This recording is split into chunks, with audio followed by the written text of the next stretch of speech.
El tema de este video será la inflamación aguda y crónica. Para hacerlo me he guiado al pie de la letra de las diapositivas de los doctores que enseñan fisiopatía en la universidad. Esta es la estructura del video y empezaré definiendo la inflamación como una respuesta del tejido vascularizado frente a una lesión que puede ser originada por cierta noxa, una bacteria por ejemplo. Su objetivo es aislar la lesión, destruir aquella noxa y preparar al tejido para la cicatrización y reparación. Para cumplir con este objetivo va a necesitar de las células del sistema inmune, o sea, a los leucocitos, que van a secretar mediadores de la inflamación, sustancias que van a ayudar a exterminar a este agente invasor. Hay dos tipos de inflamación, una aguda y una crónica, y obviamente la aguda se da primero y es lo más resaltante, el gran predominio de neutrófilos y las citocinas secretadas como el factor de necrosis tumoral, la interleuquina 1, quimiosinas, en contraste con la inflamación crónica donde lo que predomina son los linfocitos, monocitos y macrófagos y sus citocinas como interferón gamma. Si nunca has escuchado estos nombres, en el transcurso del video iré explicando uno por uno. Como mencioné, la inflamación va a ser una respuesta del sistema inmune, pero hay dos tipos de inmunidad, la innata, la cual es nuestra primera línea de defensa con la cual nacemos y por ende los componentes de esta inmunidad son las barreras epiteliales como la piel, mucosa respiratoria, gastrointestinal, etc. Si estas barreras se dañan o los microbios consiguen atravesarlas, se toparían con las células del sistema inmune como los macrófagos, neutrófilos, mastocitos, células dendríticas y proteínas plasmáticas, las cuales van a mantener controlada la infección hasta que se active una respuesta mucho más especializada y específica propia de la inmunidad adaptativa, ¿no? Por eso la inmunidad adaptativa es la que desarrollamos a medida que estamos expuestos a patógenos y otras sustancias potencialmente nocivas a lo largo de toda nuestra vida, ¿no? Este sistema va a responder con anticuerpos mediante la inmunidad humoral y mediante linfocitos T por la respuesta celular.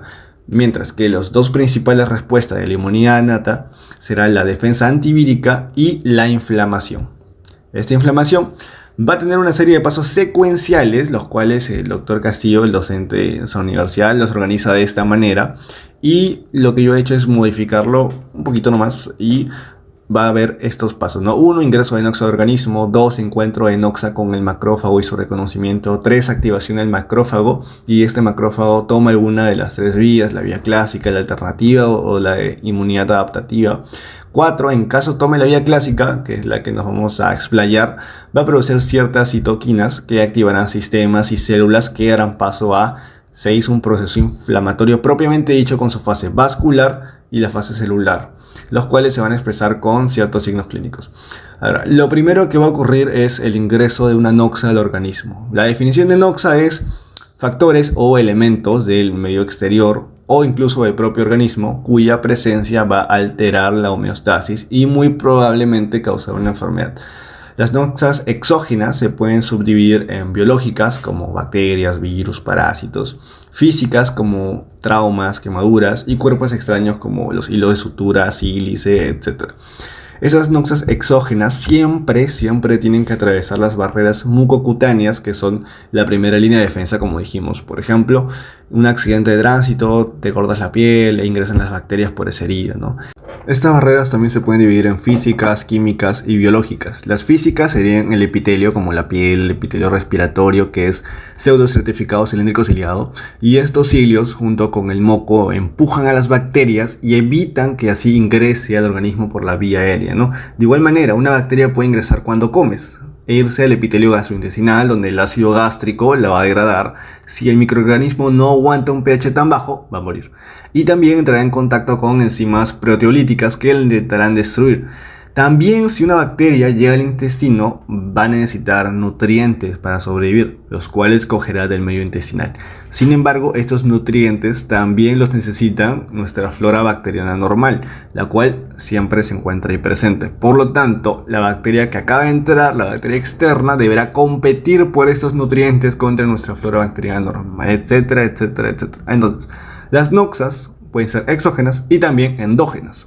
Sustancias de nuestro propio organismo pueden ser nocivas si es que se depositan en los tejidos, como los cristales de urato en la enfermedad de la gota, el colesterol en la aterosclerosis, los radicales libres del oxígeno, que llegue poco flujo sanguíneo a un tejido también provoca inflamación, etc. Ahora, tomaremos como ejemplo a una noxa exógena biológica, la cual para superar las barreras mucocutáneas tienen que causar daño a esas células. Cuando esto pasa, el macrófago residente del tejido afectado que se encuentra con ella y la reconoce como extraña, ¿no? ¿Cómo es posible que un macrófago decida si es que una célula es invasora o es propio del organismo? Esto va a suceder porque las bacterias en su membrana plasmática van a tener macromoléculas, las cuales son exclusivas de estas bacterias, y ninguna célula del cuerpo humano las tiene. Por ejemplo, una bacteria gram negativa tiene los lipopolisacáridos, ¿no? Ninguna célula del cuerpo, llámese neumocito, miocito, adiposito, hepatocito, ninguna va a tener lipopolisacáridos en su membrana. Y a ese lipopolisacárido se le va a conocer como PAMP.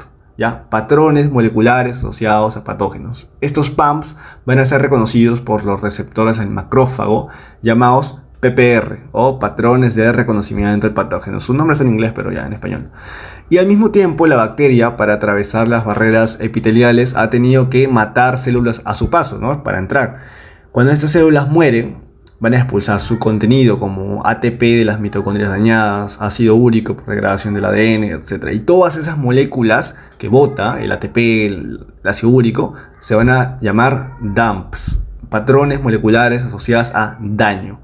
Estos DAMPs también serán reconocidos por los receptores del macrófago, los receptores PPR. Ahora, hay muchos tipos de PPR, ¿ya? Pero entre los dos más importantes están los Toll-like receptors, los cuales detectarán específicamente a los PAMPs, y los Not-like receptors, NLR por sus siglas, que detectarán específicamente a los DAMPs. Cuando el macrófago reconoce la noxa, se activa e induce la activación del complejo proteico NF-κB o factor nuclear potenciador de las cadenas ligeras kappa de las células beta activadas. El nombre no importa, pero sí que su activación hace que el macrófago exprese el factor de necrosis tumoral alfa, interleuquina 1, interleuquina 8, y las dos primeras, la TNF-alfa e interleuquina 1, van a ser las más importantes. Y cuando hablamos del sistema inmuninato, hablamos de estas dos en específico, ¿ya? Si quieres, olvida todo lo que te he dicho, excepto que el sistema inmuninato actúa el factor de necrosis tumoral alfa e interleuquina 1 beta en específico. Factor de necrosis tumoral alfa e interleuquina 1. Además, el macrófago también va a inducir la activación de otros dos complejos proteicos, el IRF, que va a expresar interferones, y el AP1. ¿Todo esto para qué? Para mejorar el proceso inflamatorio. Y en este cuadro vemos lo que hemos dicho, ¿no? Ahora, dale pausa para que le eches un vistazo, te familiarices con los términos PAM, DAM, PPR, eso. Y ahora sí, ya continuamos con el video. Ahora, una vez que el macrófago se activa, puede tomar cualquiera de las tres vías, ¿no? Tomaremos primero la vía clásica. Al tomar la vía clásica, lo que sucede al macrófago es que este empieza a aumentar de tamaño, aumenta su número de lisosomas, aumenta su capacidad fagocítica, aumenta su metabolismo, etc.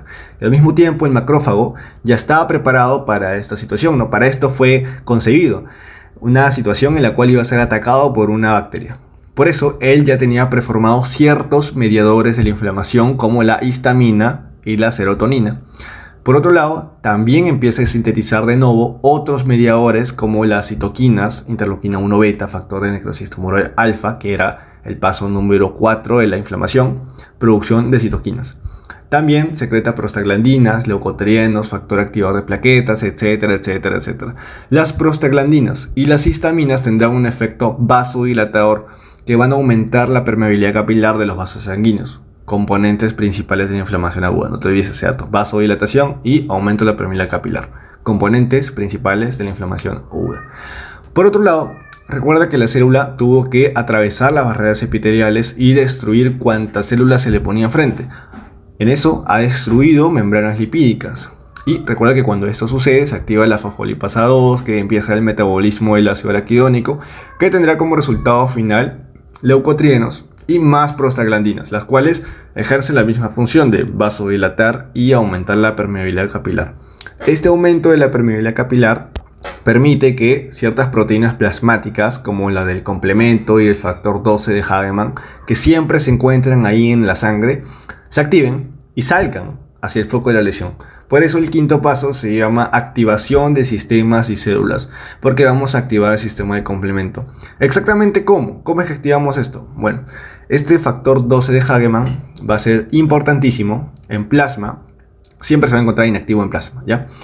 Va a pertenecer al grupo de factores de la coagulación, como ya es saber, y el estímulo para activarlo es de que detecte colágeno expuesto en sangre. Y bueno, siempre hay colágeno subendotelial y en cualquier membrana basal de las células de nuestro cuerpo. Así que una bacteria, para matar una célula, siempre va a destrozar primero a esta membrana basal. Así que el colágeno va a estar expuesto ante una lesión. Este colágeno activa el factor 12 y recuerda que los factores de la coagulación activados se colocan con una A minúscula al final, ¿ya? Así que este factor 12 se activa y va a tener 4 funciones específicas. Primero va a activar, va a hacer de que se active la precalicreína y esta se convierte en calicreína, que es una proteasa de ahí de la sangre, ¿ya? Esta calicreína convierte el HWMK, por sus siglas High Molecular Weight Kininogen o quininógeno de alto peso molecular, el cual se convierte en una bradiquina. Y esta sí es importantísima, ¿ya? La bradiquina, esta sí importa porque al igual que la prostaglandina y la serotonina, va a actuar como un mediador de la inflamación, causando permeabilidad vascular, vasodilatación y dolor. La segunda función del factor 12 es activar, obviamente, la vía intrínseca de la coagulación, que ya te la sabes por fisiología, pero recordando sabemos que la hemostasia se divide en una hemostasia primaria, secundaria y terciaria, ¿no? En la primaria, una lesión de los vasos sanguíneos produce vasoconstricción y luego la adhesión y agregación plaquetaria para formar el tampón blanco, que es uno provisional, un tampón débil que fácilmente puede ser destruido. Entonces, en la hemostasia secundaria se va a formar un tampón rojo más resistente que el plaquetario. Vamos a formar un coágulo. Y acá justamente en la hemostasia secundaria es donde recién entran en juego los factores de la coagulación, ¿no? Los 13 factores. El cual, después de toda la cascada vía intrínseca, vía extrínseca se juntan, vía común, van a formar un coágulo estable de fibrina. Cuando el coágulo cumple su función, pasamos a la hemostasia terciaria, donde vamos a romper esta red de fibrina.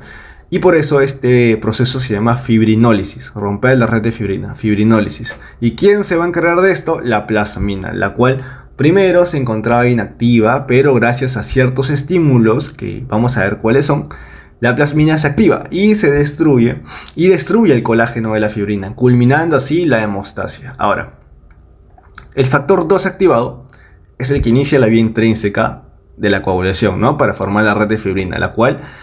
¿Para qué sirve? Va a servir para atrapar y localizar a la noxa que está invadiendo el vaso sanguíneo.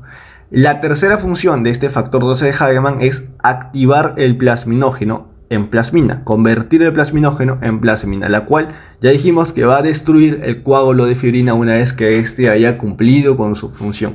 Y un dato acá es de que la calicreína, que estaba acá, también puede activar el plasminógeno.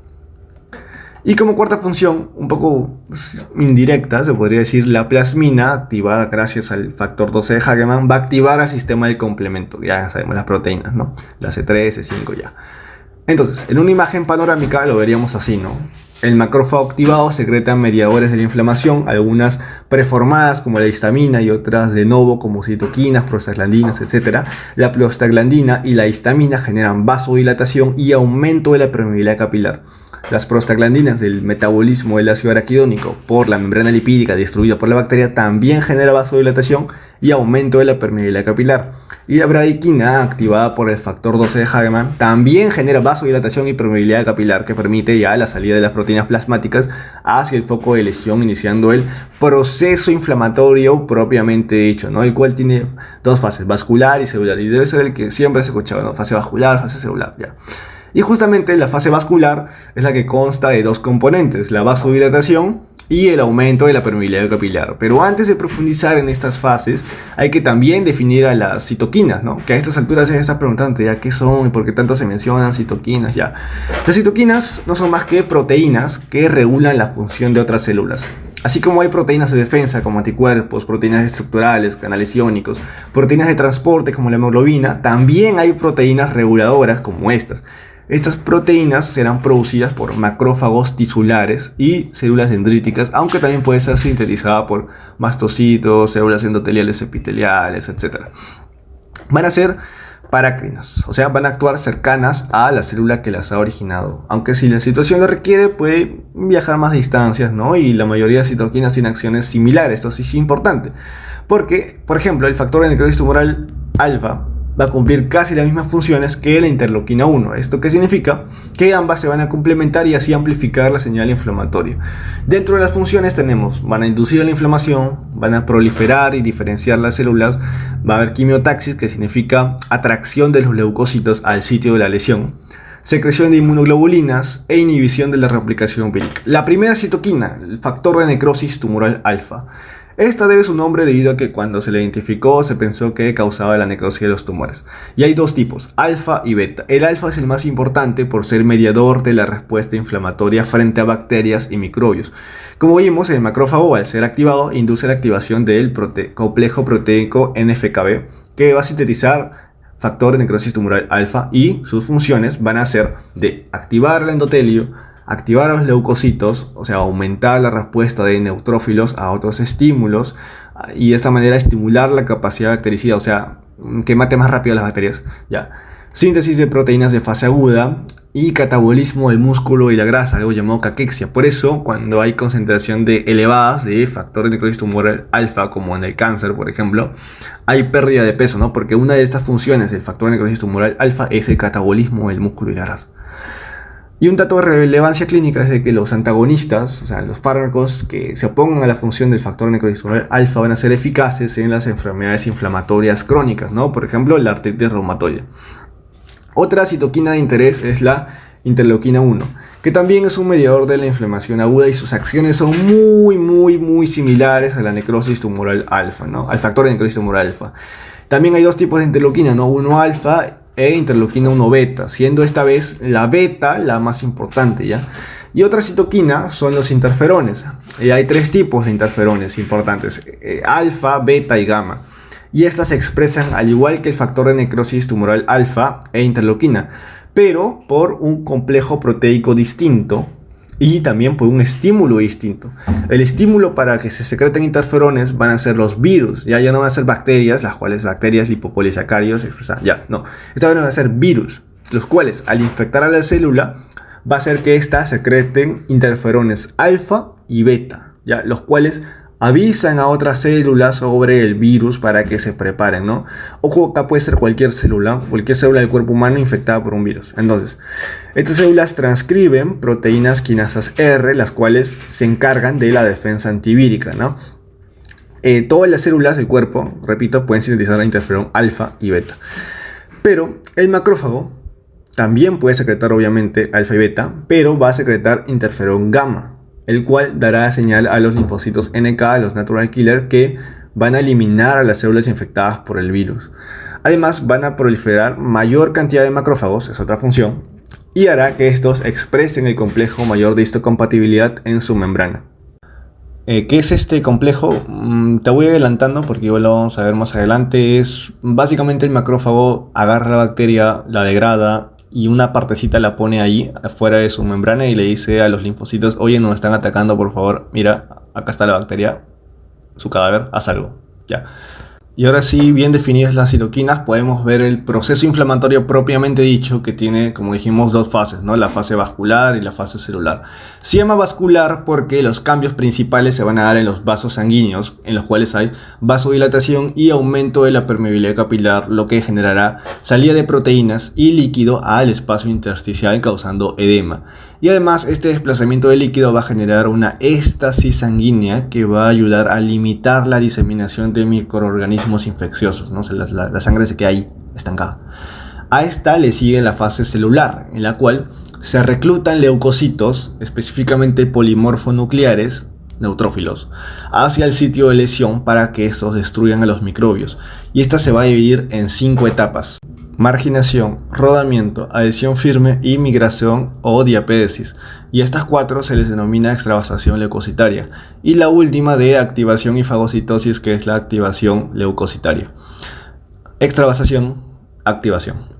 La primera etapa de marginación, los neutrófilos van a empezar a disminuir su velocidad porque venían con bastante momentum. Entonces, disminuyen su velocidad y empiezan a acercarse a las paredes del vaso para que se encuentren listos para el siguiente paso, que es el de rodamiento. Y para explicar esto hemos hecho un zoom a las células endoteliales del vaso, ¿no? En las cuales dentro de estas células endoteliales hay unos cuerpos de Weibel-Palade, los cuales bueno, son vesículas, ¿ya? Que se llaman Weibel Palade, que dentro contienen moléculas de adhesión llamadas selectinas P, ¿ya? Que van a expresarse cuando sus vesículas se fusionan con la membrana celular por acción de la histamina, la cual fue secretada por los macrófagos, ¿no? Al comienzo. Y este proceso se llama activación endotelial. Por otro lado, al cabo de 1 a 2 horas de la respuesta de la interleuquina 1 y del factor de necrosis tumoral alfa, se empieza a sintetizar selectinas E, que son muy distintas a la selectina P. Ambas selectinas serán un ancla para que los neutrófilos, los cuales van a venir y se van a enganchar a las selectinas mediante una proteína llamada Cialy-Lewis X. Sin embargo, este enganche va a ser de baja afinidad y por lo tanto, como los neutrófilos venían con tanta velocidad, el neutrófilo se engancha y se suelta. Engancha, se suelta, engancha, se suelta. Por eso se genera este fenómeno de rodamiento y por eso también el nombre de la etapa, rodamiento. La siguiente etapa, pero antes, a ver, estas selectinas sí son diferentes, ¿sabes? Es importante remarcar eso porque la selectina P, mientras que es activada por la histamina, o sea, la histamina se liberó del macrófago, ¿no? Porque era preformada, entonces es algo al instante que se expresa, no necesita de que se transcriba el ADN, de expresión génica, nada. En cambio la selectina E sí, o sea, ha habido un tiempo en un intervalo, ¿no? De 1 a 2 horas, las cuales ya ha habido expresión génica por la llegada de la interleuquina 1 y el factor de necrosis tumoral alfa. Entonces sí son diferentes, ¿ya? Pero ambas se enganchan a la misma proteína, ¿no? De Cialy-Lewis, ¿ya? Ahora, la siguiente etapa es la de adhesión firme, que se va a dar con enlaces de alta afinidad proporcionados por las integrinas. Acá ya no hay nada de selectinas, ahora se llaman integrinas, ¿ya? Y hay dos tipos, la ICAM1, la cual se expresa de igual manera gracias a la histamina, al comienzo nomás, y se engancha con el neutrófilo, pero esta vez ya no por la proteína de Cialy-Lewis, sino por una llamada LFA1, propia del neutrófilo. Y lo he dibujado de esta manera, como si fuera una cerradura, así, para que notes la diferencia, ¿no? Entre el rodamiento, que son enlaces de baja afinidad, que se engancha, se suelta, se engancha, se suelta. Pero con esta etapa, los enlaces son de alta afinidad. Así que no, ya se queda firme el neutrófilo, ¿no? Ya, entonces esto era algo inmediato por la histamina. Pero al paso de, como dijimos, de un tiempo de 1 a 2 horas, cuando ya la interleuquina 1 y el factor de necrosis tumoral alfa se expresan, la célula endotelial va a expresar la VCAM1, que es una proteína que se va a unir a la BLA4, por sus siglas en inglés Very Late Antigen 4, la cual es propia de los monocitos, y por eso es que al comienzo de la inflamación tendremos predominantemente neutrófilos, ¿ya? Pero conforme avance ya el tiempo, van a llegar los monocitos que se van a enganchar por la VLA4, ¿no?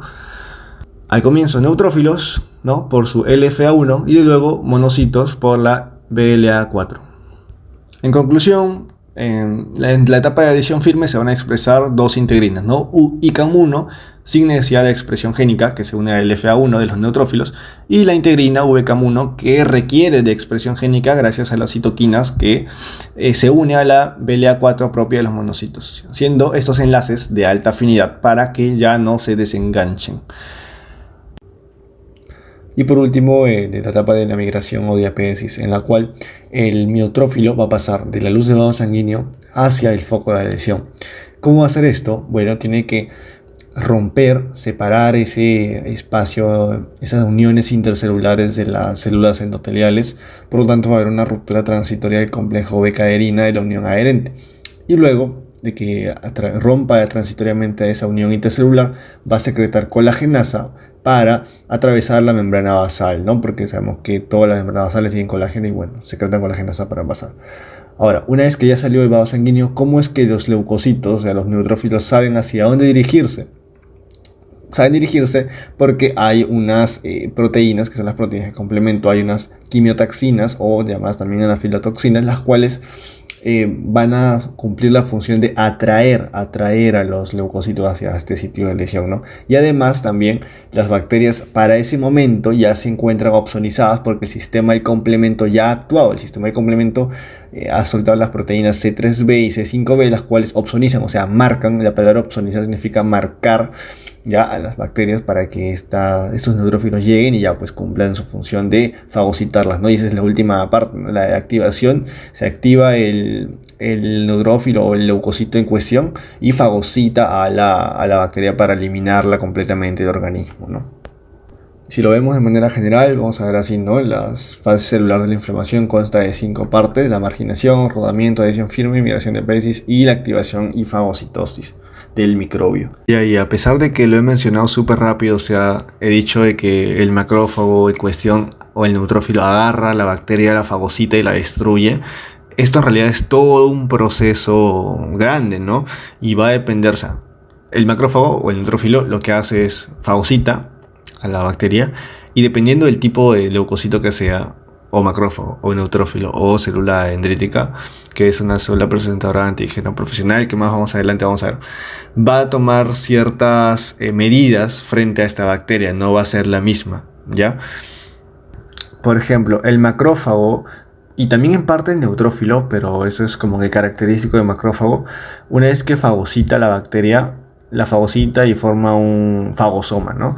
Luego de este fagosoma se le insertan lisosomas y pasa a llamarse fagolisosoma, el cual ya suelta unas enzimas proteolíticas llamadas elastasa y catepsina G, las cuales ya destruyen y degradan a esta bacteria, ¿no? ¿Por qué se sabe de que estas son muy importantes? Porque han habido experimentos en los cuales inhibían los genes que sintetizaban a estas enzimas y, bueno, la célula en cuestión, el leucocito, no podía degradar a la bacteria, ¿no? Luego de que esta bacteria es degradada, lleva los cuerpos restantes hacia los vasos linfáticos y, bueno, ahí ese es el primer mecanismo microbicida que hay. El segundo mecanismo microbicida que hay es el sistema de la oxidasa, que se da predominantemente en los neutrófilos, pero los macrófagos también pueden hacerlo. ¿En qué consiste eso? El neutrófilo fagocita la bacteria, sí, al igual que todos, y una vez adentro activa el sistema de la oxidasa. ¿Qué es esta oxidasa? Es una enzima que va a agarrar el oxígeno, lo va a oxidar y va a formar ROS, o sea, sustancias reactivas del oxígeno. Y estas sustancias reactivas del oxígeno son obviamente súper tóxicas y van a entrar en contacto con la bacteria y la van a matar, ¿no? Por eso se haya puesto muerte la bacteria por las ROS.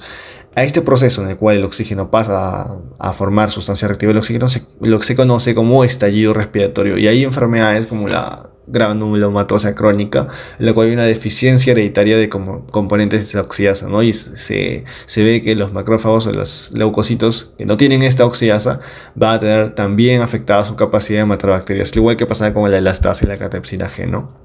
Ahora, esta oxidasa es activada por muchos estímulos, entre los principales el interferón gamma, ¿no? Y también las señales recibidas por los Toll-like receptors, ¿no? Los TLR. Ahora, ¿qué pasa con la célula dendrítica? Esta célula presentadora de antígeno profesional, ya vamos a ver por qué se le dice así, fagocita la bacteria, sí, gracias a que tiene un montón de PPRs que detectan a los PAMPs de estas bacterias. La fagocita, la destruye y lo que queda su antígeno lo presenta en el complejo mayor de histocompatibilidad, que es bueno, es donde se va a colocar el antígeno de esta bacteria, ¿no? Esto que ha quedado de la degradación de la bacteria. ¿Para qué? Para decirle y avisarle a los linfocitos que le diga, oye, mira, nos está atacando específicamente esta bacteria, mira, acá está su antígeno, reconócelo, estúdialo y después destrúyelo, ¿sí? Y luego se lo va a presentar aquí al linfocito TCD4 helper, que, bueno, este ya va a secretar anticuerpos, ¿no? Para toda esta función de la inmunidad adaptativa. Por eso de que la célula dendrítica se le conoce como un puente importante entre las respuestas innatas y las respuestas adaptativas. Ok, hasta acá hemos visto las acciones que ejercen la interleuquina 1 y factor de necrosis tumoral alfa en el sitio de la lesión, o sea, sus efectos locales. Sin embargo, también van a ejercer efectos sistémicos en todo el organismo. Por ejemplo, se van a dirigir al hipotálamo, al encéfalo, e inducir fiebre, ¿no? Este aumento de calor en el organismo hace que muchas moléculas de las bacterias dejen de funcionar, ¿no? Porque no están a la temperatura adecuada y por ende mueren. También pueden ir al hígado y sintetizar más proteínas del complemento y de la fase aguda. Y obviamente a la médula ósea para secretar mayor cantidad de leucocitos, porque necesitamos más leucocitos en la respuesta inmunitaria. Sin embargo, si estas señales se prolongan por mucho tiempo, pueden causar efectos patológicos, sistémicos a nivel cardiovascular y del músculo esquelético. Ahora, esto es lo que se ve en esta imagen, ¿no? Extraído de Robbins. Y ahora, en la PPT anterior mencioné que los leucocitos sabían a dónde dirigirse después de la diapédesis porque eran atraídas por las quimiotaxinas C5A y C3A y por las bacterias opsonizadas. Pero, ¿qué es esta C5A, C3B, etcétera?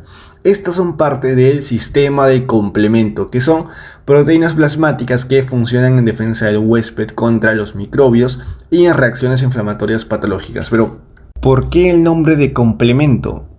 Mira, un científico llamado Jules Bordet llevó a cabo un experimento en el cual a un grupo de bacterias se les administraba un suero inmune que contenía anticuerpos a 37 grados centígrados y obviamente la bacteria pues moría.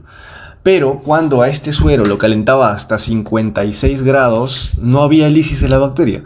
Entonces uno pensaría que es porque los anticuerpos se desnaturalizaban porque son proteínas y al entrar en contacto con el calor dejaban de funcionar. Sin embargo, los anticuerpos son componentes termoestables, o sea, no les afecta el cambio de temperatura y por eso debía haber algún componente extra que complementaba la función de estos anticuerpos para que sirvan.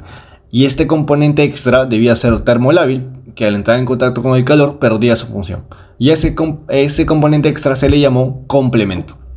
Los cuales son más de 20 proteínas que van desde la C1 hasta C9 y se encuentran siempre de forma inactiva en el plasma, pero puede ser activada por 3 vías: vía alternativa, vía clásica y de las lectinas. Empezando con la vía alternativa, vamos a tener a la proteína C3, la cual se descompone al llegar al tejido infectado en dos pedazos, ¿no? Un fragmento C3A pequeño y uno C3B grande. Por nomenclatura, el que tenga la letra A será siempre el más pequeño y el que tenga la letra B al final será más grande. Todos los que tengan la letra A van a ser anafilotoxinas, que es toda sustancia que promueve un proceso de desgranulación por parte de los mastocitos. O sea, estas proteínas C3A irán al mastocito, hará que éste libere más histamina y como vimos al comienzo de la exposición, la histamina produce vasodilatación y aumento de la permeabilidad capilar, lo que permite que la respuesta inmune siga manteniéndose. Por otra parte, los que tengan la letra B son opsoninas. Y una opsonina es una proteína que se une al patógeno y literalmente lo marca para su posterior fagocitosis. En una analogía sería como que el macrófago y los fagocitos ya son policías, ¿no? Manejando en una carretera que está totalmente oscura, de noche, y de la nada viene en sentido contrario un carro a toda velocidad, con música a todo volumen, con las luces al máximo, y esto obviamente va a llamar la atención del macrófago, ¿no? Que va a voltear, lo va a mirar, y va a ir a detenerlo y fagocitarlo, ¿no? Eso es lo que hacen las opsoninas, ¿no? Llaman la atención, ¿no? Le ponen música a volumen, luces a tope, y entonces eso pasa.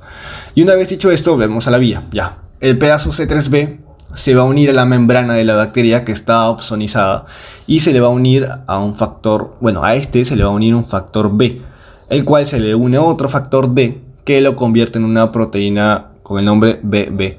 Ahora queda un complejo C3B-BB o también llamado C3 convertasa, que como su nombre dice va a ir hacia las proteínas C3 inactivas y las va a descomponer para obtener más C3A y C3B, y de esta manera tendré un montón de anafilotoxinas que me van a mantener la respuesta inmune y un montón de opsoninas C3B para marcar más bacterias, ¿no?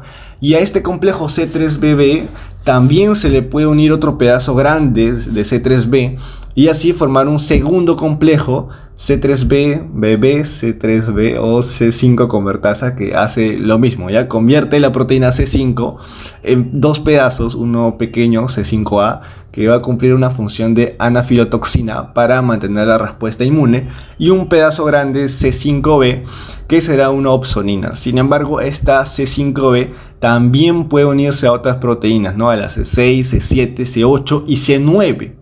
Que en realidad la C9 es un cúmulo de 10 a 16 proteínas y así van a formar un poro lítico, el cual va a permitir el paso de agua al interior de la célula y que así la célula estalle y muera, culminando así la vía alternativa.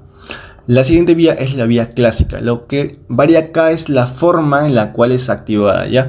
Esta vez tendremos a un anticuerpo, ¿ya? Un anticuerpo el cual va a reconocer el antígeno de una bacteria y al hacerlo este anticuerpo se une con una proteína C1. Esta proteína C1 es una proteasa que lo que hace es descomponer a dos proteínas, la proteína C2 y la proteína C4, que está de color negro. En los mismos pedazos que ya vimos, uno pequeño y uno grande, ¿no? La C2 en C2A, que va a cumplir una función de anafilotoxina, porque ya dijimos la letra A es anafilotoxina, y la C2B, que va a cumplir una función de opsonina, o sea, marcar a la bacteria.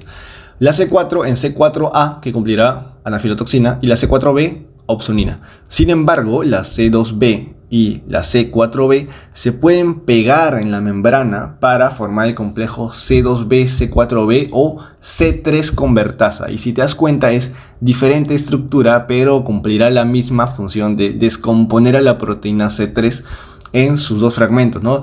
La C3A anafilotoxina y la C3B opsonina. Y esta C3B puede, claro, ir a cumplir su función de opsonina, pero también puede devolverse a su sitio de origen, ¿no?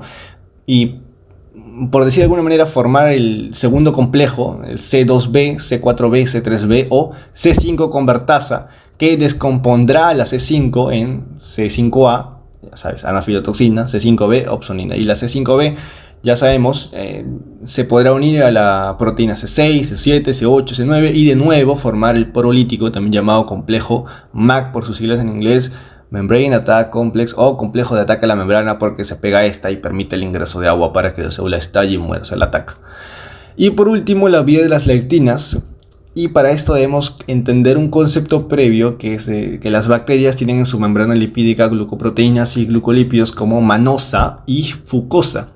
Lo especial es de que estas dos no se encuentran en el cuerpo humano, por lo tanto, si un receptor del organismo la detecta, la va a interpretar como extraña e invasora, empezando una respuesta inmune. Y esto justamente es lo que sucede en esta vía.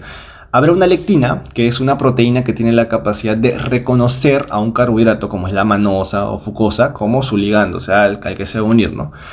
Y va a haber una MBL, por sus siglas, lectina de unión amanosa, se une a esta y luego se adhiere a una proteína llamada MASP, la cual va a ser una proteasa que descompondrá a las proteínas C2 y C4 en sus fragmentos C2A, C2B, C4A, C4B. Y después todo lo que viene ya es lo mismo, porque ya tenemos a la C2A, C2B, C4A y C4B. Y es lo mismo que vimos en la vía clásica, en la diapositiva anterior.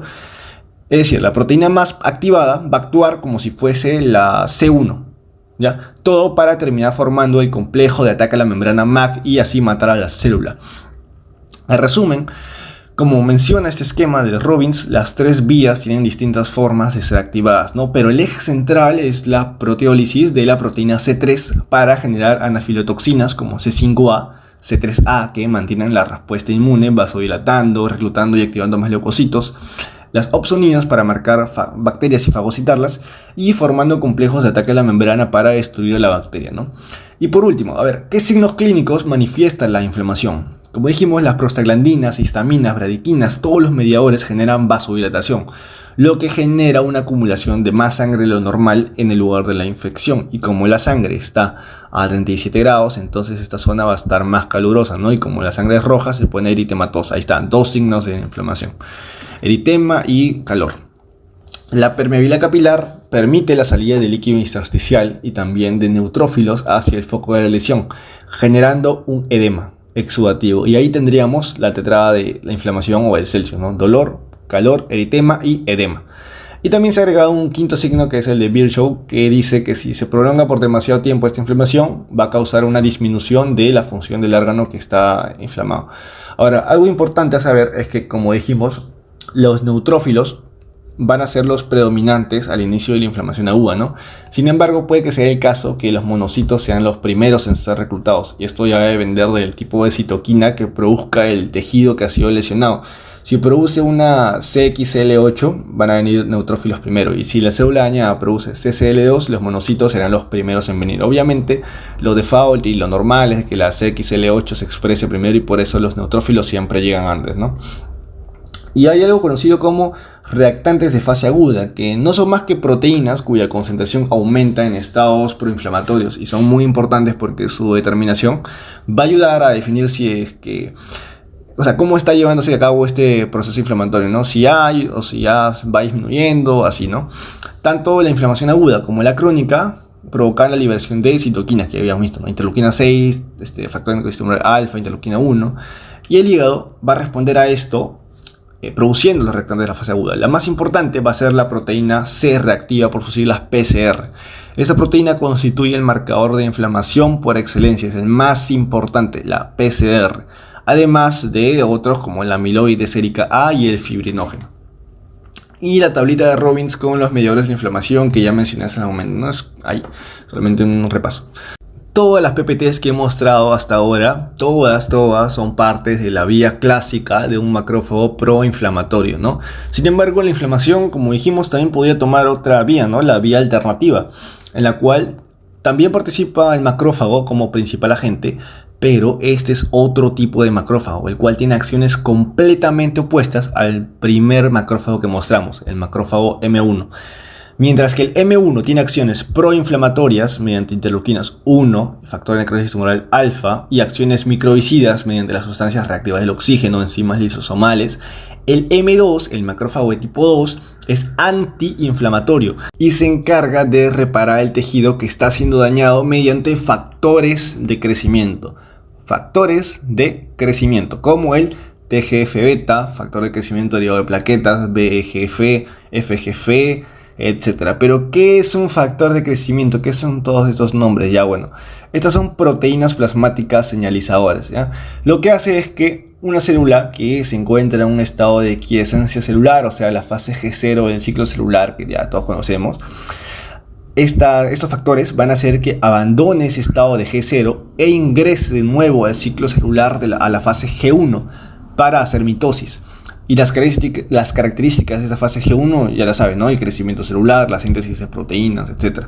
Por eso los factores de crecimiento tendrán como función la estimulación de proliferación celular, porque inicia la mitosis. Estimular la migración celular. O sea, una vez que se empiezan a replicar las células, van a ir al lugar donde se las necesita, ¿no? Por ejemplo, el tejido dañado.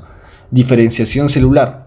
Mantenimiento y supervivencia celular y apoptosis, o sea, acciones que parecen antagónicas, ¿no? ¿Cómo vamos a mantener la supervivencia celular, pero también al mismo tiempo hacer apoptosis? Ya, pero es así, ya.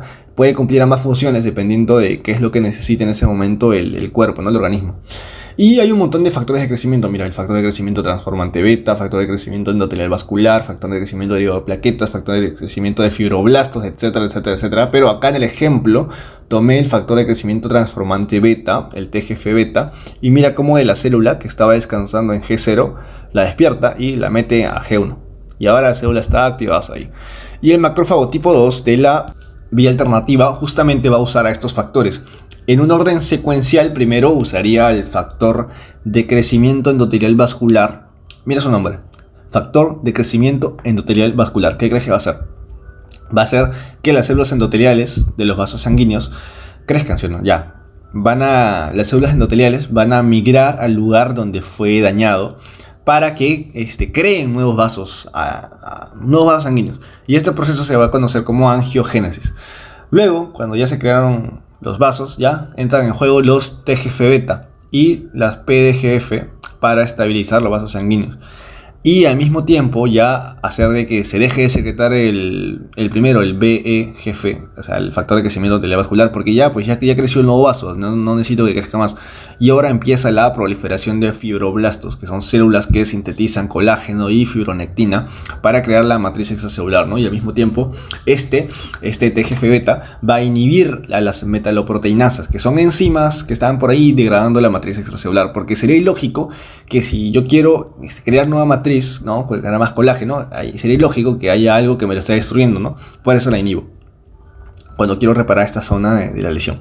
Sin embargo, si esta respuesta se mantiene por demasiado tiempo, va a generar una fibrosis del órgano en cuestión. Y esto justamente pasa en los pulmones, en el hígado, en la cirrosis hepática, en el riñón, en la insuficiencia renal crónica, en ese proceso conocido como glomerulosclerosis, ya, eso pasa.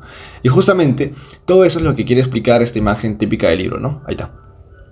Ahora, esta acción que hace el macrófago tipo 2 de reparar tejidos tiene dos fases, ¿no? O dos procesos. Uno, la regeneración, donde ante una lesión leve y superficial se va a reemplazar por las células afectadas por otras de la misma especie. Mira la imagen. Y la cicatrización, en la cual la herida ha sido más grave, profunda, y se va a sustituir aquel tejido por uno de otro tipo. Y esa justamente es la definición de cicatriz. La sustitución de células parenquimatosas en cualquier tejido por colágeno. Ahora, la capacidad de los tejidos de repararse a sí mismo va a depender del tipo de tejido presentes. Hay tres tipos de tejido, ¿no? Los lábiles, estables y permanentes. Los lábiles, o llamados también en continua división, son células que se destruyen y reponen continuamente, ¿no? Como es el caso de los epitelios superficiales de la piel, ¿no? Nuestra piel se regenera casi en su totalidad cada 28 días, ¿no? También está el epitelio de las glándulas simples del intestino delgado cada 3 a 4 días. Y la otra son las poblaciones estables, que son células que ya han sido diferenciadas en su totalidad. Ya son células maduras y por ende están en el ciclo celular G0. Pero son capaces de proliferar si es que hay una lesión grave en el tejido. El ejemplo perfecto son las glándulas complejas como el hígado. Cuando el hígado sufre una lesión, puede ser por un arma de fuego, un cuchillo, una navaja, las células sanas van a empezar a proliferar para sustituir a las células dañadas. Y este justamente es el principio de las cirugías donde remueven gran parte del hígado por alguna enfermedad que lo requiera, ¿no? Porque las células sanas suplen a las enfermas.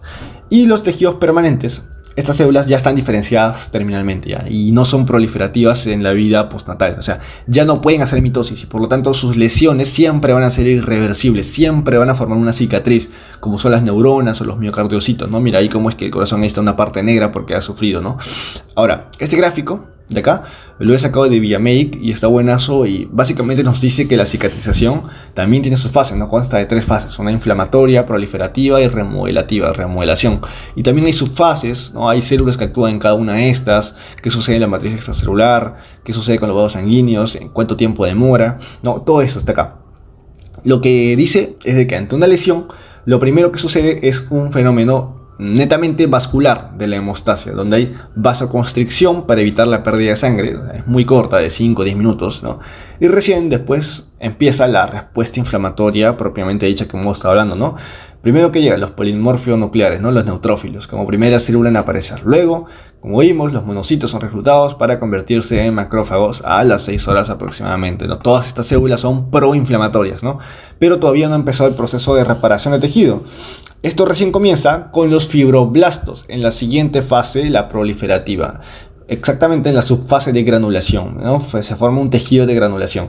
Ellos sí empiezan a rellenar ese hueco que ha dejado la herida, ¿no? Para esto va a sintetizar colágeno y matriz extracelular, pero este nuevo tejido necesita ser vascularizado y por eso va a venir acompañado de angiogénesis. Todo esto se da gracias a la estimulación de los factores de crecimiento secretados por el macrófago M2 que ya vimos.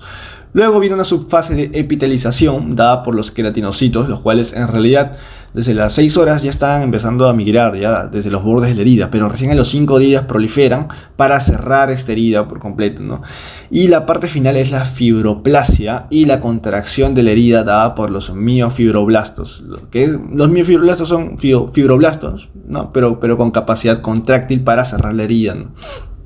Y durante todo este tiempo, el principal componente de la matriz extracelular secretada ha sido el colágeno tipo 3 y la fibronectina, pero estos solo son temporales y no son tan resistentes, por lo que tienen que ser reemplazados por un colágeno tipo 1, que es el más importante. Y luego, después de 3 semanas, ya empieza la fase de remodelación, donde básicamente vas a agarrar las fibras de colágeno y entrecruzarlas, ¿ya? Para así aumentar la fuerza tensil, la cual, si aprecias, durante las primeras 3 semanas es solo del 30%. Esto significa que hay poca resistencia, ¿no? Al comienzo una herida es súper susceptible a cualquier ruptura. Sin embargo, conforme pasa el tiempo, hasta incluso los 2 años, va mejorando, ¿no? Hasta el 99%, pero nunca al 100%. Una herida ya nunca más va a volver a estar así como al comienzo, al 100%. Y esta reparación de tejidos se va a ver alterada por varios factores, ¿no? Como que afectan la calidad de este proceso. Como puede ser la infección. La infección de heridas es de las cosas más frecuentes, ¿no? También está la diabetes, la mala perfusión por alguna enfermedad vascular periférica, ¿no? La aterosclerosis, un estado nutricional deficiente, una malnutrición proteica y la deficiencia de vitamina C, ¿no? Por ejemplo, lo que hacen es inhibir la síntesis de colágeno y retrasar así la cicatrización. Los glucocorticoides son fármacos que por sus efectos antiinflamatorios inhiben el factor transformante beta, por lo tanto inhiben todo este proceso de reparación. Los cuerpos extraños que invaden la herida, factores mecánicos y obviamente también el tipo de tejido, ¿no? Que ya vimos en el capítulo anterior, los lábiles, estables y permanentes. Y estas cicatrizaciones también pueden tener anomalías, o sea, y esos tipos de anomalías se dividen en dos, en el exceso de cicatrización y en los defectos en la cicatrización, o sea, en las heridas crónicas. ¿Qué pasa en el primero? Una cicatrización excesiva. Esto puede producir 4 tipos: cicatriz hipertrófica, una granulación exuberante, queloide y contracción del tamaño de una herida. A ver, el primero, el exceso de colágeno va a ser el que va a generar una cicatriz hipertrófica, ¿ya? Exceso de colágeno, cicatriz hipertrófica. Estas crecen con rapidez y contienen numerosos miofibroblastos. Las cicatrices hipertróficas suelen aparecer después de una lesión térmica o traumática con afectación de las capas profundas de la dermis. Y si el tejido cicatrizal supera ya los márgenes de la herida original y no regresa, porque normalmente una herida tiene que regresar, no si pasa eso. Si no regresa, se va a llamar queloide. La granulación exuberante va a ser caracterizada por la formación de una cantidad excesiva de tejido de granulación que va a protruir por encima del nivel de la piel que lo rodea y bloqueando la reepitelización. O sea, no va a llevarse a cabo la función de los queratinocitos. Y el tejido de granulación exuberante debe ser eliminado mediante extirpación, ¿no?, quirúrgica, para que así se continúe el proceso de epitelización. Y estas son consideradas también neoplasias, ¿no?, llamadas desmoides o fibromatosis agresivos. La contracción de la herida dada por miofibroblastos es normal, como habíamos visto, ¿no? Los miofibroblastos contraían la herida, pero cuando hay una exageración en este proceso va a ocasionar una contractura y eso puede provocar deformidad de la herida, ¿no? Y las más frecuentes son en las palmas, las plantas y la cara anterior del tórax. Suelen asociarse más que nada a quemaduras graves y limitar el movimiento articular, como se ve en la imagen. En este caso está afectando a la axila.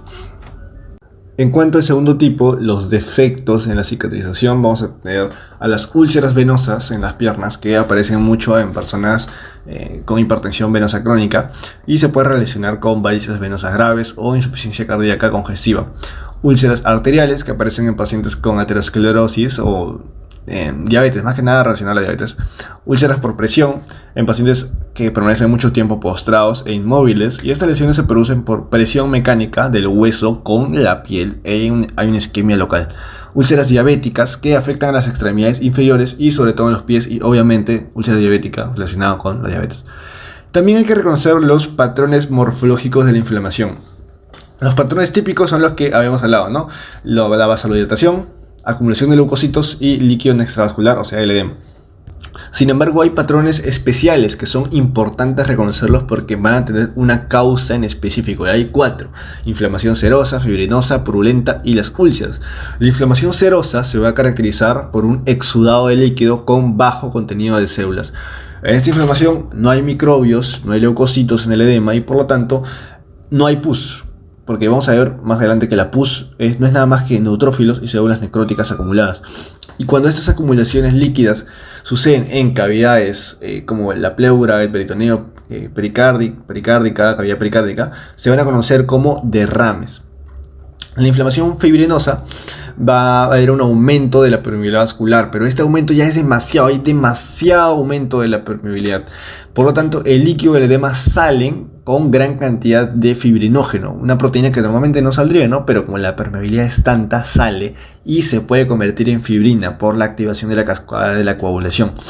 La afectación de superficies serosas va a recibir el nombre de pericarditis en caso afecte al pericardio o pleuritis fibrinosa en caso afecte a la pleura.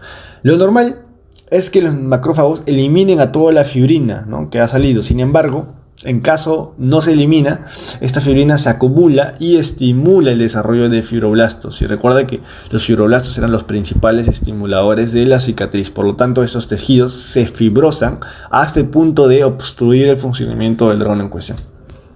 La inflamación purulenta, llamada así porque hay pus, como dije antes, la pus no es más que exudado formado por neutrófilos, residuos licuados de células necróticas y edema, producido por la diseminación de bacterias en el tejido. Y acá hay una definición muy interesante que es la de absceso. Este absceso es una acumulación localizada de tejido inflamatorio purulento. En el absceso, histológicamente se va a observar leucocitos necróticos por licuefacción, ¿ya? La necrosis por licuefacción en el centro, y vasos sanguíneos congestionados rodeando a estos leucocitos, además de proliferación de fibroblastos, lo que va a indicar una inflamación crónica y un intento de reparación continuo por parte de estos fibroblastos, ¿no? Por lo que va a haber una cicatriz alrededor de todo esto. Ya antes repito, el absceso, acumulación localizada del tejido inflamatorio purulento, donde van a haber leucocitos necróticos por licuefacción y vasos congestionados rodeando, ¿no? Y además una cicatriz alrededor. Por último, las úlceras son defectos o excavación local en una superficie de órgano o tejido por desprendimiento del tejido necrótico inflamado, muy frecuentes en las mucosas de la boca, el estómago, intestino, vías genitourinarias, piel, tejidos subcutáneos de extremidades inferiores, en personas diabéticas, etc. Los ejemplos clásicos van a ser las úlceras pépticas o el duodeno, en el cual va a coexistir una inflamación aguda y una inflamación crónica. Van a tener ambas en la úlcera. Todo esto es parte de la vía alternativa en la cual actúa principalmente el macrófago M2, ¿ya? Pero esta inflamación también puede tomar una tercera vía, ¿no? Que es de la inmunidad adaptativa. Y esto ya es todo un tema de inmunología, pero lo voy a hacer corto y simple. O sea, lo que sucede es lo mismo que antes, ¿no? El macrófago ve a la bacteria, la reconoce, sus pumps, la fagocita, la mata, pero en vez de desechar todos los residuos de esta bacteria, que es lo que hacía, ahora va a colocar los residuos de la bacteria en un complejo mayor de histocompatibilidad tipo 2, donde coloca el antígeno de la bacteria, conocido también como epítope, para que sea reconocido por un linfocito. Y obviamente el linfocito también va a tener un receptor, ¿no? Y el receptor tiene su nombre, se va a llamar TCR o receptor de linfocito T. O sea, lo que sucedía en la vía clásica era que ya, el macrófago eliminaba el microorganismo y ya, pero acá lo mata y le dice a los linfocitos, oye mira, encontré a este intruso por acá, toma, estúdialo y averigua cómo hacer para defendernos después de él. Y en caso lo veas, ya sabes, es un invasor, así que lo matas. Este proceso se llama presentación del antígeno. Y hay células específicas que hacen esto, ¿no? Los macrófagos, las células dendríticas, los linfocitos B. Y por eso a esas células se les conoce como células presentadoras de antígeno profesional. Todas las demás células también pueden presentar el antígeno de una bacteria, ¿ya? Pero a diferencia del macrófago, ellas no lo fagocitan, ¿no? No fagocitan a la bacteria, sino que está por su cuenta, o sea, la bacteria, el virus, ingresa a la bacteria, la empieza a atacar. Y mira, como la célula andaba dormida, mira acá, la célula andaba dormida, ¿no? Y de pronto la atacan y se despierta, ya. Y la célula, como puede, la mata, ¿no? Porque no está tan capacitada para esto, pero ya, lo hace. Gana la pelea y lo presenta como trofeo en su complejo mayor de histocompatibilidad tipo 1. Y si te das cuenta, ha cambiado el número, ¿no? Antes era complejo mayor de histocompatibilidad tipo 2, ahora es tipo 1. Y el linfocito que va a recibir el antígeno de la bacteria será, o el virus, va a ser el linfocito TSD8. Por lo tanto, en una comparación quedaría así, ¿no? Hay dos tipos de presentación de antígeno. Una endocítica, en la cual solo las células presentadoras de antígenos profesionales van a fagocitar a la bacteria por un proceso activo y usan el complejo mayor de histocompatibilidad tipo 2 para que sea reconocido por el linfocito TCD4 y este ya dé aviso al sistema inmune, empezando así la respuesta humoral de fabricación de anticuerpos y estar alertas para cuando la bacteria ataque de nuevo. Y otra presentación biosintética en la cual la célula ya no fagocita a la bacteria, sino que la bacteria, bueno, el microorganismo, el virus, se mete, solita se va a meter, ataca y la célula se defiende como puede y presenta el antígeno en un complejo mayor de histocompatibilidad distinto, uno tipo 1. Y este es reconocido por linfocitos TCD8 dando inicio a una respuesta celular. De esta manera concluye la tercera vía, la vía de la adaptación, de la inmunidad adaptativa, ¿no? Conclusión. En una vista panorámica, luego del ataque de una noxa, el organismo responde con una inflamación aguda, la cual obviamente tiene que curarse mediante el proceso de reparación de tejidos por los macrófagos tipo 2. Sin embargo, este proceso puede presentar anomalías, ¿no? Y dar lugar a abscesos o úlceras. O incluso la infección por la noxa puede no ser curada, ¿no? Y la noxa se disemina a través del torrente sanguíneo y causa el síndrome de respuesta inflamatoria sistémica, el SIRS, que puede ocasionar un shock séptico. Y por último, puede que esta inflamación aguda no cumpla, ¿no? Con su objetivo de eliminar al agente patógeno, al invasor, y siga liberando citoquinas, activando macrófagos, reparando el tejido lesionado y nada, la bacteria no se muere. La respuesta inmune persiste y nada, hace que la inflamación se vuelva algo crónico, y eso justamente es la definición de inflamación crónica. Inflamación crónica es una respuesta de duración prolongada, ya sea semanas, meses o años, en las que van a coexistir la inflamación, lesión del tejido y la reparación de este. Las características son la infiltración de células mononucleares como los macrófagos, las células plasmáticas y los más resaltantes, los linfocitos. Hay una destrucción del tejido por parte de la noxa que persiste y un intento de curación de parte de los macrófagos tipo 2 haciendo fibrosis y angiogénesis. Las causas, como ya mencioné, ¿no? Infecciones persistentes por organismos difíciles de erradicar, ¿no? También puede ser por enfermedades de hipersensibilidad, ya sea una autoinmune o hipersensibilidad a algún alérgeno. Otra causa, una exposición prolongada a sustancias tóxicas endógenas o exógenas, o enfermedades no consideradas inflamatorias como las neurodegenerativas, síndrome metabólico y cáncer, en la cual siempre va a haber inflamación presente. Ahora, ¿cuáles van a ser los mediadores de la inflamación crónica? Los secretados por los linfocitos TCD4, el cual será el responsable de mantener y amplificar la señal inflamatoria. Lo que sucede, y ya habrás visto en inmuno, es de que los linfocitos TCD4 pueden dividirse en varias poblaciones, ¿no? En TH1, TH2, TH3. La letra TH significa linfocito T helper, ¿ya? Porque estos linfocitos TCD4 también se conoce como helper. Entonces TH1, TH2, TH3, TH4, etcétera, etcétera. Pero las más importantes son el TH1, TH2 y TH17. Cada una con funciones específicas contra patógenos específicos, ¿no? Por ejemplo, la TH1 va a secretar interferón gamma, el cual, como vimos al inicio, ¿qué hace? Activa macrófagos y evita la replicación vírica, o sea, actúa contra microbios intracelulares. La TH2 está relacionada en defensa contra parásitos helmintos, y la TH17 en bacterias extracelulares y hongos. Y lo importante, mira al costado, el linfocito T, mira, se activa, ¿ya? Libera citoquinas como interferón gamma, activa los macrófagos, el cual libera la citocina clásica, ¿no? La interleuquina 1 y factor de necrosis tumoral alfa, el cual producen todos los efectos de la inflamación aguda, vasodilatación, reclutamiento de neutrófilos, etc. Y esto mismo, y ese mismo macrófago, por la vía de la inmunidad adaptativa, le presenta los antígenos de las bacterias que pudo fagocitar al linfocito T, y pum, perpetúa el ciclo, así, una y otra vez, una y otra vez. Y como la bacteria que dijimos era muy difícil de erradicar, todos los macrófagos van a venir a tratar de eliminarla, ¿no? No pueden, ya, llaman a más, no pueden, llaman al linfocito, células dendríticas, llaman a todas las células para ayudarla, pero nada, no pueden, así que intentan, ¿qué les queda? Contenerla, ¿no? Para que no haga daño mientras averiguan cómo eliminarla. Y a eso se le llama un granuloma, una inflamación granulomatosa, una acumulación de macrófagos activados que empiezan a cambiar su morfología, y cuando eso pasa, cuando un macrófago cambia su morfología, se empieza a parecer mucho a una célula epitelial. Y por eso se le conoce como células epiteloides. Los macrófagos también pueden empezar a fusionarse y forman una célula gigantesca, que justamente así se llama, ¿no? Célula gigantesca multinucleada. También llegan linfocitos T y B al sitio de la invasión. ¿Y todo con qué objetivo? ¿Por qué llegan todas estas células? Para contener al agente difícil de erradicar. Y el ejemplo perfecto es el granuloma tuberculoso de la Mycobacterium tuberculosis. Esta bacteria es tan resistente que ni todas las células rodeándola le hacen daño, ¿no? E incluso en el intento por destruirla, estos leucocitos liberan enzimas hidrolíticas, citoquinas, etcétera, de todo para matarla, ¿ya? Y obviamente, sí, pues le hacen daño, pero también al mismo tiempo comienzas a dañar el parénquima pulmonar, necrosando a las células del pulmón, y esto hace que se vea así, todo amarillo, con un aspecto a queso. Por eso se llama necrosis caseificante. Una necrosis caseificante muy característica del granuloma tuberculoso.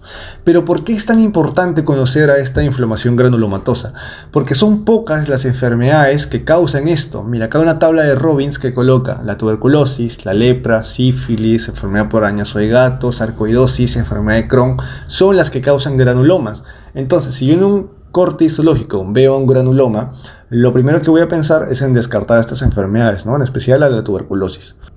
Y bueno, acá nuevamente dejo la comparación entre ambos tipos de inflamación, ¿no? La inflamación aguda y la inflamación crónica, la bibliografía que usé para el video, y recalcar que en especial me guié de las PPTs por el doctor de curso y me apoyé de algunos canales de YouTube que ahí lo dejo, ¿no? Cualquier cosa me puedes escribir en mis redes sociales.